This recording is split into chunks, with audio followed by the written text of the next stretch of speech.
चलिए शुरू करते हैं मैथ का मॉक टेस्ट। पहला क्वेश्चन है आपके सामने। An 11 digit number 7823326867x is divisible by 18। What is the value of x।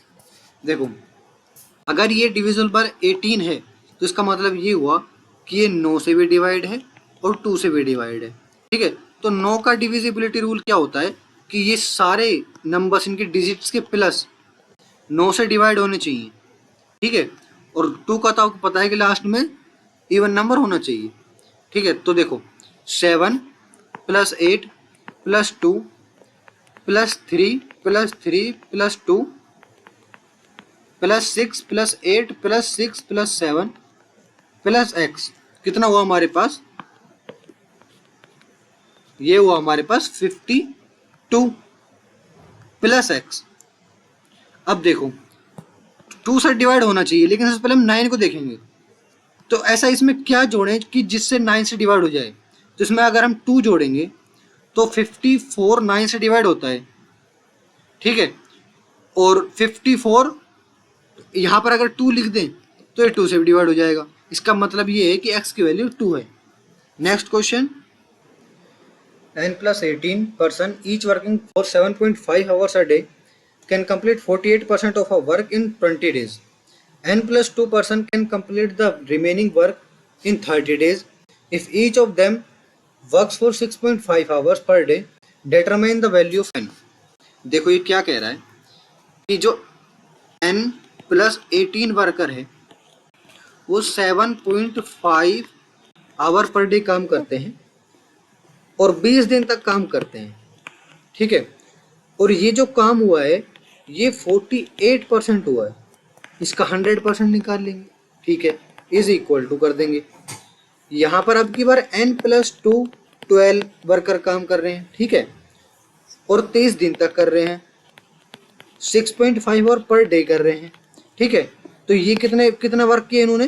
52%। देखो रिमेनिंग इसने लिखा है रिमेनिंग, तो रिमेनिंग यानी 52% काम किया, इसको 100% कर लेंगे। यानी अब ये दोनों इक्वल टू हो गए 100% करने के बाद।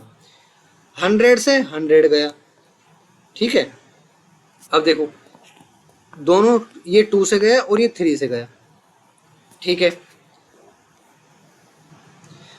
और ये 3 से ये चला जाएगा 2.5। ठीक है, और इस 2.5 से फिर ये चला जाएगा, यहाँ पर ये आ जाएगा 0.5 1.3। ठीक है, और ये टोटल हो जाएगा n प्लस इससे ये कट जाएगा और यहाँ पर आएगा n + 18 upon 48 is equal to n + 12 upon 40। तो यहाँ पर ये दोनों आपस में कट जाएंगे, ये 4 से कट जाएगा, तो 10n + 180 is equal to 12n + 144।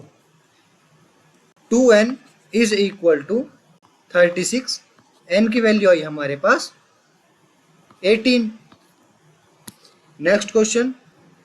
If Mohit can complete 2/3 of work in 24 days, then in how many days can 1/9 of the work be completed by him? तो मोहित 24 डेज में 2/3 काम करता है। इसका मतलब इसको 100% करने के लिए इनटू करेंगे 3/2 से, और ये टोटल हो गया। टोटल का 1/9 हमें निकालना है, तो वैल्यू आई हमारे पास 4। Next question. If x + 1/x is equal to 2√2 and x 1 से बड़ा है, what is the value of x की पावर 6 - 1/x की पावर 6? देखो सबसे पहले हम दोनों तरफ का स्क्वायर करेंगे। ठीक है, तो स्क्वायर की वैल्यू हो जाएगी, और फिर क्यूब करेंगे तो x की पावर 6 की वैल्यू हो जाएगी, लेकिन प्लस में आएगी, उसको माइनस में कन्वर्ट करना पड़ेगा। जैसे पहले हमें स्क्वायर करना पड़ेगा दोनों साइड का, तो x² + 1/x² + 2ab। ab को कट जाएगा, देखो x × 1/x, x से x कट जाएगा तो यहाँ पर 2 बचा, इज इक्वल टू इसका स्क्वायर करेंगे तो ये 8 हुआ। ठीक है, यहाँ पर 2 इधर गया तो ये माइनस होगा, तो यहाँ पर हो जाएगा 6। ठीक है, तो अब इसका क्यूब करेंगे दोनों तरफ का, तो दोनों तरफ का क्यूब करेंगे तो x की पावर 6 प्लस 1 अपॉन एक्स की power 6 plus 3ab, 3ab, a plus B की वैल्यू क्या है 6 इज इक्वल टू, इसका क्यूब करेंगे तो 6 का क्यूब क्या होता है 216, और इसको x की पावर 6 प्लस 1 अपॉन एक्स की power 6 is equal to 216 minus 18, तो ये हुआ हमारे पास 198। अब देखो यहाँ पर प्लस है, अगर हम इसको माइनस में कन्वर्ट करना है हमें, तो रूट में फॉर्मूला होता है के स्क्वायर माइनस 4, ठीक है। तो के क्या होता है, के ये होता है ये वैल्यू, तो देखो 198 इंटू में 198 माइनस 4, अब 198 इंटू 198 करेंगे तो हमारे पास वैल्यू आई 39204, माइनस 4 करेंगे तो हमारे पास वैल्यू आई रूट में 39200, और इसको लिखेंगे हम, रूट को बाहर निकालेंगे तो रूट को बाहर निकालने पर वैल्यू आई हमारे पास 140√2, ठीक है। Next question, if sin x minus cos x divided by sin x plus cos x is equal to 2/5, then the value of 1 plus cot square x upon 1 minus cot square x। देखो इसको हम अगर दोनों equation को sign से divide करेंगे तो क्या बनेगा 1 माइनस कोट एक्स अपॉन, इसको साइन से डिवाइड करेंगे तो 1 प्लस कोट एक्स, ठीक है, दोनों को साइन से डिवाइड कर सकते हैं, इज इक्वल टू 2/5, ठीक है। इसको सोल्व करेंगे तो 5 minus cot x, 5 cot x is equal to 2 plus 2 cot x, तो कोट एक्स की वैल्यू आई हमारे पास 3/7।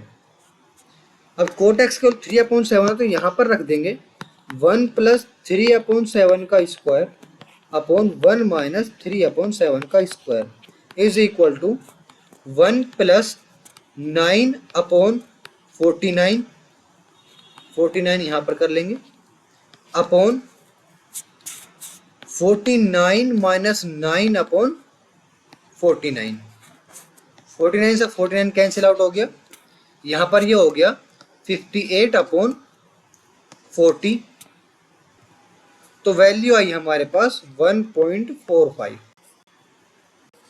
नेक्स्ट क्वेश्चन, ये हमें चार्ट गिवन है और हमसे ये पूछा है कि if the total fruits sold by a fruit seller in 1 month was 50,000 kg, find the approximate difference of the quantity of pomegranates and that of berries.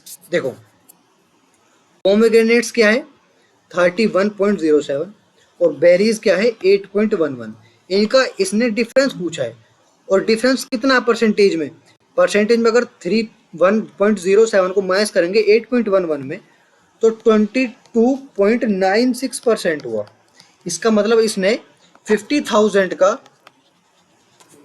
22.96% पूछा है, ठीक है।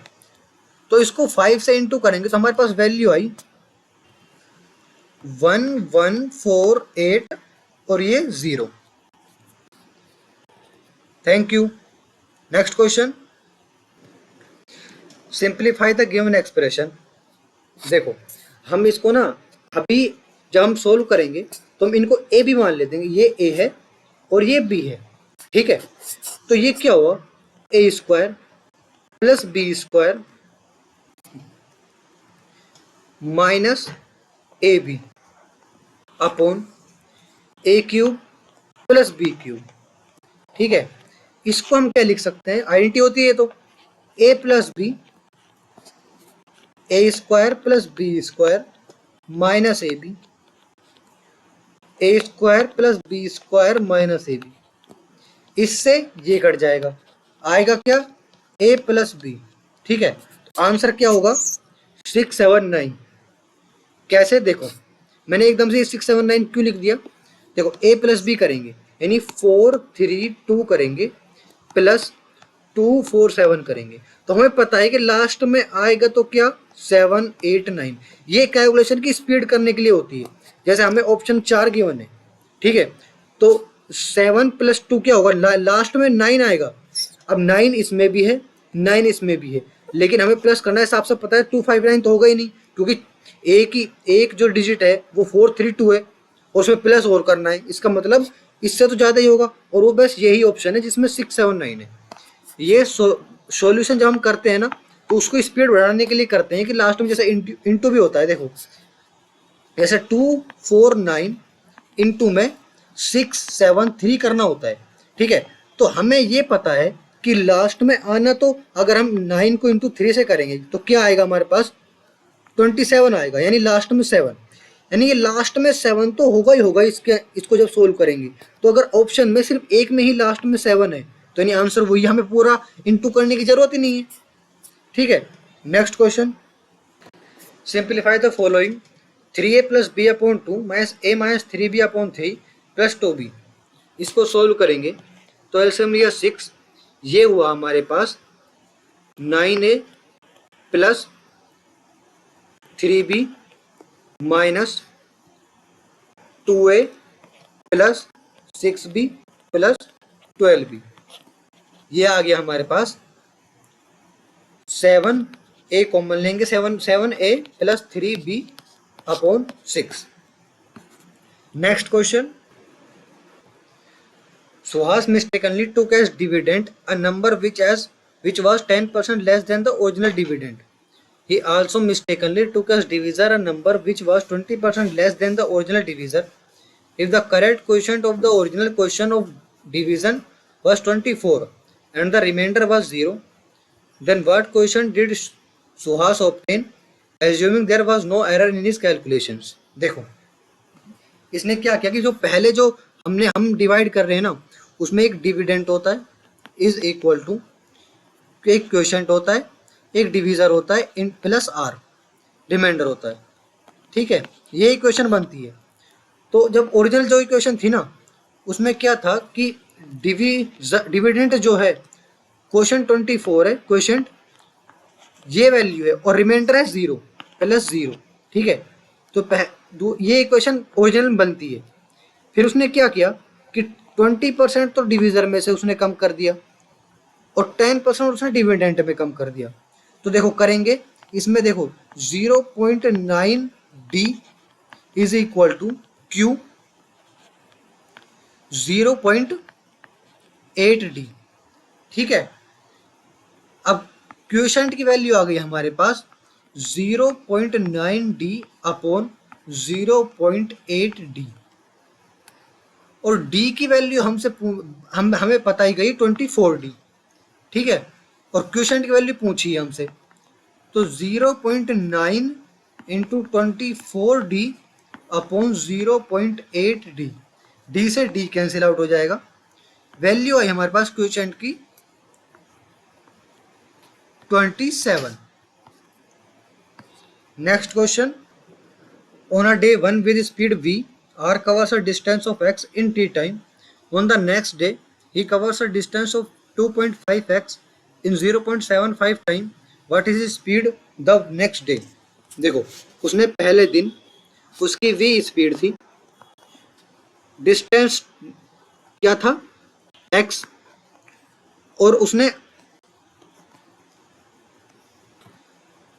t टाइम में वो दूरी कंप्लीट कर ली, ठीक है। अगले दिन क्या किया कि x को उसने 2.5 बना दिया और टाइम को उसने 0.75 से इंटू कर दिया इज इक्वल टू v। तो इसने स्पीड की वैल्यू पूछी है, यानी v की वैल्यू पूछी है, ठीक है। तो हम x/t को v लिख सकते हैं, ठीक है। तो हमने लिख दिया 2.5/0.75 v is equal to v। इसको सोल्व करेंगे तो है हमारे पास 10/3v is equal to v। Next question, in a 1170 metre race Raman reaches the final point in 65 seconds and Mohan reaches the final point in 90 seconds. By how much distance does Raman beat Mohan? देखो जो रमन है वो 65 seconds में उस race को complete करता है और जो मोहन है वो 90 सेकेंड्स में। तो पहले मोहन की स्पीड निकाल लेते हैं। तो 1170 डिस्टेंस है और 90 सेकेंड्स है। स्पीड आई हमारे पास 13 मीटर पर सेकेंड। ठीक है, तो 13 मीटर पर सेकेंड मोहन दौड़ता है और रमन जो है वो 65 सेकेंड में वो रेस कंप्लीट कर देता है। वो 65 सेकेंड में मोहन कहाँ पर होता है? 13 इंटू 65 इज इक्वल टू 845, ठीक है, मीटर। यानी रोहन जब 1170 रेस को कंप्लीट कर लेता है मीटर को, ठीक है, तो जो मोहन है वो 845 मीटर पर ही पहुंचता है। तो कितना पीछे रह गया? 1170 में से अगर 845 माइनस करें तो आई वैल्यू हमारे पास 325। Next question, it takes A and B 3 and 6 hours respectively to complete a certain work. If they work on the alternate hours, how long will it take them to accomplish the task? देखो, हमें जब ऐसे question, इतने आसान question हो तो हमें pen नहीं सीधा क्वेश्चन आंसर पर टिक, जिससे टाइम बचे। ठीक है, आंसर है 4। कैसे? देखो, हमें मन में ही सोच लेना है कि 3 6 का एलसीएम क्या होगा? 6। तो पहला 2 कुर्सी बनाएगा एक दिन में, दूसरा 1 कुर्सी बनाएगा एक दिन में। तो 4 दिन में 6 कुर्सी बना लेंगे, एक एक दिन काम करके। पहले दिन ये काम करेगा, दूसरे दिन ये, तीसरे दिन ये, चौथे दिन ये। ठीक है, तो हमें मन में ही सोच लेना है इतना सा, जिससे कि हमारा टाइम बच जाए। Next question, 2 chords of a circle AB and CD meet outside the circle at the point P. If AP की वैल्यू है 200 मिलीमीटर, AB की वैल्यू है 120 मिलीमीटर एंड CP की value 160, what is the length of CD? जो एक circle है, 2 chords हैं, ये बाहर जाकर इस P पर मिलती हैं। ठीक है, ये AB है और ये CD है। ठीक है, तो ये बन जाते हैं। इनका फॉर्मूला क्या होता है? AP into BP is equal to होती है CP इंटू DP के। ठीक है, तो हमें पूछा है CD। AP की वैल्यू हमारे पास है 200। BP की वैल्यू कैसे निकालें? AB की वैल्यू में गिवन है 120, तो 200 में से 120 अगर माइनस करेंगे तो BP की वैल्यू निकल जाएगी 80 इज इक्वल टू CP की वैल्यू हमें गिवन है 160 इंटू DP की वैल्यू हमें निकाल लेंगे। तो DP की वैल्यू आई हमारे पास 100। ठीक है, तो DP की वैल्यू हमारे पास 100 है और टोटल वैल्यू हमारे पास 160 है। तो X की वैल्यू कितनी है हमारे पास? 60। Next question, 2 circle of same radius 6 centimetre intersect each other at P and Q. If PQ is equal to 10 centimeter, then what is the distance between the centers of the 2 circles? तो हमारे पास 2 circle हैं और दोनों circle PQ पर intersect कर रहे हैं। ठीक है, ये इनका सेंटर है और जो PQ की वैल्यू है वो 10 सेंटीमीटर है, यानी ये 5 हुआ और ये भी 5 हुआ। तो हमें पूछा है कि इन दोनों की डिस्टेंस बीच में कितनी है। यानी हम मान लेते हैं ये O है और ये है X, तो OX की वैल्यू पूछी हमसे। ठीक है, तो यहाँ पर देखो, ये रेडियस नहीं हो गई, ये रेडियस 6 और ये रेडियस 6 और परपेंडिकुलर 5, यानी इसकी वैल्यू आ गई हमारे पास √11 और इसकी बेस की वैल्यू आ गई हमारे पास √11, तो टोटल हो गया 2√11। Next question, find the value of sine theta plus cos theta का स्क्वायर हो plus sine theta minus cos theta का होल स्क्वायर। इसकी वैल्यू आएगी हमारे पास 2। अब मैंने देखते हैं कैसे बता दिया। देखो, इसको खोलेंगे तो एक्स्ट्रा 2ab बचेगा और इसको खोलेंगे तो एक्स्ट्रा -2ab बचेगा। ये दोनों कैंसिल आउट हो जाएंगे। बचेगा क्या? Sine square theta plus cos square theta 1। यहाँ पर बचेगा sine square theta plus cos square theta 1। 1 + 1 2। Next question, a grocer claims that he is selling sugar at rate 48 per kg, which cost him rate 50 per kg, but he is giving 900 gram instead of 1000 gram. What will be the approximate percentage profit? देखो, उसने क्या किया कि उसने ये कहा कि मैं ना 50 kg पर खरीदता हूँ, मैं 50 रुपये पर kg, यानी 50 रुपये का वो खरीद के लाया कुछ भी चावल मान लो, और उसने 48 kg में बेचा, इसका मतलब उसे 2 रुपए का नुकसान हो गया।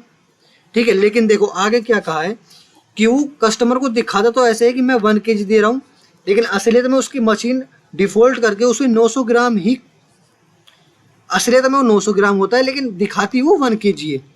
ठीक है, तो देखो यहाँ पर इसका 2 का नुकसान हो गया, यानी कितने % का नुकसान हो गया, यहाँ पर इसका 50 में से 2 का नुकसान हो गया, यानी 4% का नुकसान हो गया। ठीक है, अब देखो 1000 ग्राम था, इस पर 4% का नुकसान मान लेते हैं, तो 96% कितना हुआ, 960%, यानी 960 ग्राम बचा, लेकिन असलियत में तो उसकी कॉस्ट प्राइस 900 ग्राम थी। ठीक है, तो यानी उसको अब भी 60 ग्राम का फायदा हुआ है, तो 900 का 60 ग्राम कितना % हुआ हमारे पास, ये हुआ हमारा 6.66 के लगभग, यानी 6.7 राउंड ऑफ करेंगे तो। Next question, which of the following numbers is divisible bye 36। देखो तो कई बच्चे क्या करते हैं, डायरेक्ट 36 देखा और डिवाइड करने बैठ गए, यहाँ पर 36 किया नहीं हुआ, यहाँ पर 30 नहीं हुआ, ऐसे करने बैठ गए। ठीक है, देखो हमें पता है कि 36 को हम क्या लिख सकते हैं, 9 × 4। इसका मतलब ये हुआ कि जो भी नंबर है वो 9 से भी डिवाइड होना चाहिए और 4 से भी डिवाइड होना चाहिए। तो सबसे पहले 4 को देख लेते हैं, 4 का डिविजिबिलिटी रूल क्या होता है। तो लास्ट की जो 2 डिजिट नंबर है ना, वो 4 से डिवाइड होनी चाहिए, तब तो वो 4 से डिवाइड है पूरा नंबर। तो देखो ये 2 डिजिट 4 से डिवाइड होती है, यानी ये हो सकता है, ये नहीं हो सकता, ये हो सकता है और ये भी हो सकता है। ठीक है, तो अब आते हैं 9 के ऊपर। ठीक है, 9 का डिविजिबिलिटी रूल क्या होता है कि सारे नंबर प्लस करने पर 9 से डिवाइड होने चाहिए। ठीक है, तो इसको प्लस किया, 9 से डिवाइड होता है 20, नहीं होता, यानी ये भी नंबर नहीं है।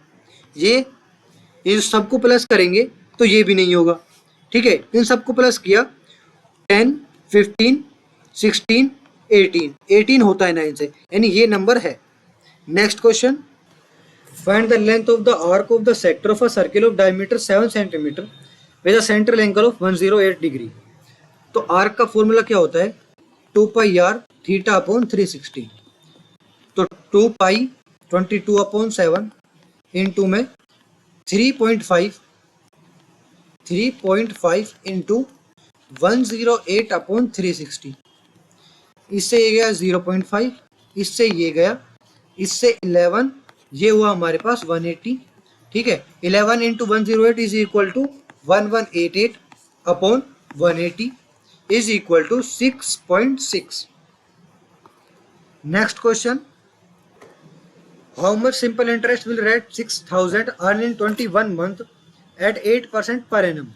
देखो 8% पर एनम, इसका मतलब 8% 12 महीने पर लगेगा, हमें 21 मंथ का निकालना है। तो देखो 7 2 14, यानी 14% लगेगा 21 मंथ में। तो 6000 का 14% कितना होता है, 840। Next question, A varies directly as B plus 18 and A is equal to 108 when B is equal to 36. Find the value of A when B is equal to 68. देखो A वेरीज करता है, यानी A प्रोपोर्शनल है B plus 18 के। ठीक है, तो जब ये प्रोपोर्शनलिटी का साइन हटेगा ना, तो एक कांस्टेंट आएगा K B plus 18, ये इक्वेशन बनाने के लिए। ठीक है, देखो ये डायरेक्टली प्रोपोर्शनल क्या होता है कि जब A बढ़ेगा तो B plus 18 भी बढ़ेगा। ठीक है, तो ये दोनों इक्वल टू अभी नहीं कर सकते, अभी डायरेक्टली प्रोपोर्शनल नहीं रहेगा। अगर तुमको इक्वल टू करना है इस डायरेक्टली प्रोपोर्शनल टू का, तो यहाँ पर इक्वल टू करने के बाद एक कांस्टेंट आएगा। ठीक है, तो तब वो फॉर्मूला बनेगा, जैसे कि हम उसमें करते हैं ग्रेविटेशन के फॉर्मूले में। Gm1 into M2 upon R1 R2 को स्क्वायर। देखो ठीक है, तो उसमें G होता है ना, वो कांस्टेंट होता है। तो ऐसे इसमें भी हम जब फॉर्मूला बनाते हैं डायरेक्टली प्रोपोर्शनल को हटाने के लिए, तो एक कांस्टेंट लगता है। तो देखो आप वैल्यू रखेंगे, 108 इज इक्वल टू K 36 + 18। तो k की वैल्यू आई हमारे पास 108/54 इज इक्वल टू k, यानी 2। k की वैल्यू 2 आ गई। तो अब इसने कहा है कि देखो वैल्यू फाइंड करो, अगर b की वैल्यू 68 है तो a की वैल्यू क्या होगी। तो फॉर्मूला हमारे पास ये रहा। तो a की value a is equal to 2 into B की वैल्यू क्या है 68 प्लस 18। a की वैल्यू आई हमारे पास 86 into 2, a is equal to 172। Next question, a conical tent has a radius of 7 meter and a vertical height of 24 meter.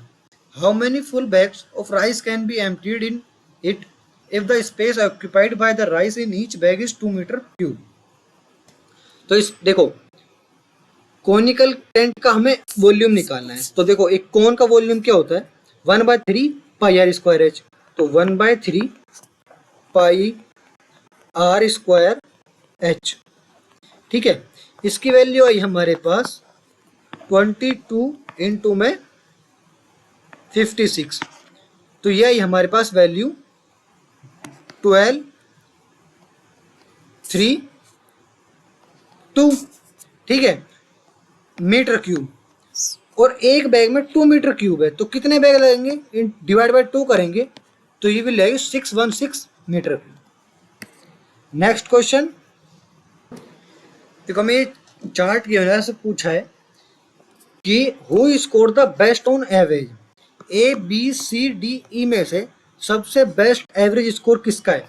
देखो तो अगर हम निकालने बैठे तो सबका अलग अलग ऐसे निकालना पड़ेगा एवरेज, और फिर देखना पड़ेगा सबसे ज़्यादा किसका है, और इतना टाइम नहीं होता। डायरेक्ट हम कैसे निकालें, देखो एवरेज का मतलब ये होता है कि अगर देखो ये 3 वैल्यूज़ हैं तो इन 3 वैल्यूज़ में वेरियस देखो कितना है, बहुत कम।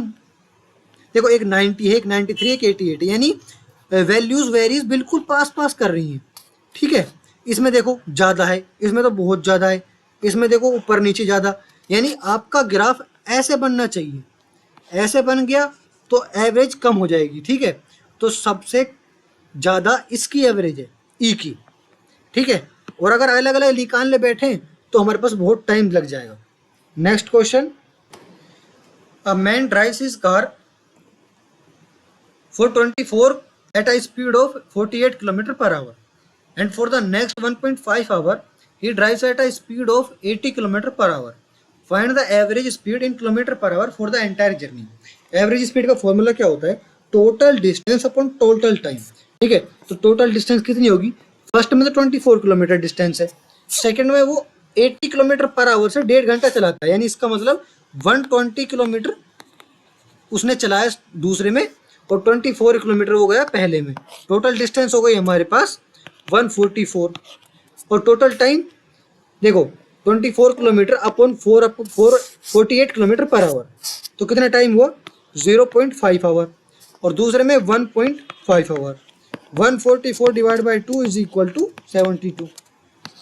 Next question, if cos a divide by 1 minus sine A plus cos a divide 1 plus sine is equal to 4, then what will be the value of A, ठीक है।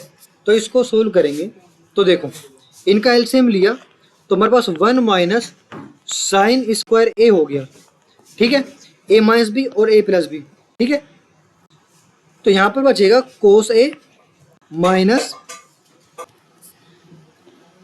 कोस ए sign A plus cos A plus cos A sign ए, ठीक है। इससे ये cancel out हो जाएगा, यहाँ पर आएगा हमारे पास 2 cos A upon cos square A, 1 minus sine square is equal to cos square A 4। तो यानी कोस ए की वैल्यू आई हमारे पास 1/2, और कोस ए 1/2 क्या होता है, कोस 60 degree. Next question, a dealer purchased a washing machine for rate 9,000. He allows a discount of 10% on its market price and still gains 10%. Find the market price of the machine. देखो 9,000 जो है वो कॉस्ट प्राइस है, 10% इस पर profit मिलेगा, यानी 110 हो जाएगी, ठीक है।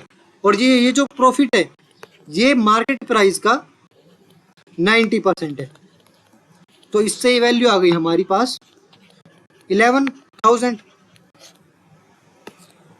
Thank you. Like, comment, and subscribe.